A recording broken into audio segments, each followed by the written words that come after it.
Madam, I give me Lamsing, but I can't walk in. Madam, I'm doing is it. Economic blockade over a second murder and I tau dip pump the look of Pangdava. I took a pump to get among the tau you live singly. How you live to tau pang here. I took pump the tau late. I took heck pump to get among the tau, break the man you live. Legal or illegal or brother, Madam, have you? Yes, Rakesh, the show was in the Kumbiganico. Maggie Lorega Mohansico. Hꯧji thau phangdre mayam se ko adu bu khoi oil pump na to bade dum phangi amasi aina yade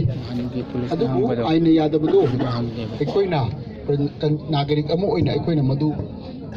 authority da complaint tor kanda adu mo aina yada ba sing adu mo yu thak action lokoi kani aina tumina adum sakrabadi action lokol ro koi नागरिक अमगी मथौ से अकोई सुनगी आरान बम तोरका नमदो MD अबोम मिना तो गुदरते मदु की अबोम complaint तो है से मखु money ममंग आइकाई लगी नागरिक खुदिंगो की मथौ नी कोई नंगी नाओ पा मसी इलीगल ओबा तागा सो ngasi बोद गवर्नमेंट ना एक्शन मना लोगी तब लेरे अथु मतम दा अकोई पुलिस ना ओ बुदा नांगनम निसरी मदु तो वो मैम खबर थेंगरमनी लोरे ना प्रजा अखोई नसु अदु मदु उबदा अदुम अखोई कंप्लेंट तो हुई मरी ने पुलिस ता चलगा पुलिस ने बदि फाबी देन ताकपी लेबको अदुबो पुलिस लेन लेना मणिपुर कमांडो लेन लेना कमांडो की हेक ममांग दा कमांडो लेन लेना थाव यमसु मैम असिबो कमांडो ने कता खबी दब्रा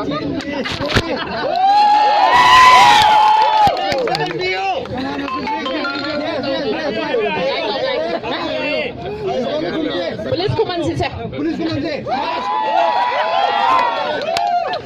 Silent please. Noina de haji hai ba. Noina mating pang atu dudra noina president commando leina hai. Noina mating pang ka president laga asita yoloi ba kaun phabi ba hai one. Complaint to budi la. Yes. Complaint ama tawdaga di. Akoi na. Kamana action tawdaga ba. Aduna mayang complaint to bugi haina bisin leibiu. Ban blockade tawrise kari marangi tawrino haibado mayam akoi ge high court ge justice na natraga any judge amana blockade tawi yaroi na mathanda right tawa yade ba complaint ama thangla kanda akoi na madugi hearing chathagde hoji akoi ge rakesh mehobo na haibi khibido akoi na thanga khiba ban blockade se tawai yaroi haibasi makoi ji illegal oi haibasi akoi ge hoji high court pending leire hayeng hearing lei ngasi lapiri ba mayam singse hayeng high court lengbiu aduga hearing kanana tawgani haibidu Yenbiu, ma'am ताबियो को अदु काने Zhengli बा मका complaint तौदबा तागा सो commando ले लेना complaint तौदे मोय अरा मा थबक तौरो सो थुम येंगा लैगा तौडी ब्रा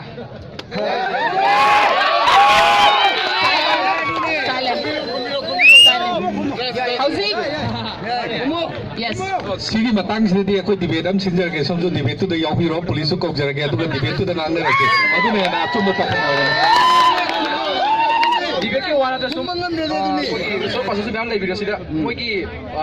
kari wahai ta ta ni moi sum hangja bane debate ka